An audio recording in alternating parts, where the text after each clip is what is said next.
قيادي سياسي وعسكري فلسطيني بارز، وهو نائب رئيس المكتب السياسي لحركة المقاومة الإسلامية حماس. ولد العاروري في بلدة عارورة الواقعة قرب مدينة رام الله بالضفة الغربية سنة 1966، وحصل على درجة البكالوريوس في الشريعة الإسلامية من جامعة الخليل بالضفة الغربية.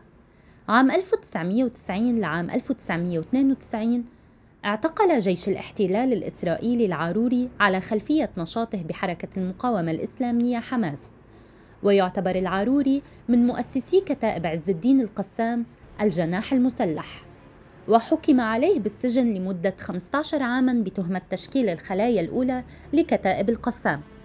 تم ترحيله خارج فلسطين إلى سوريا، واستقر فيها لمدة 3 سنوات ليعود ويستقر في لبنان بعدها، وتم اختياره عضو في المكتب السياسي لحركة حماس، وبعدها عام 2017 تم انتخابه ليكون نائب رئيس المكتب السياسي لحركة حماس.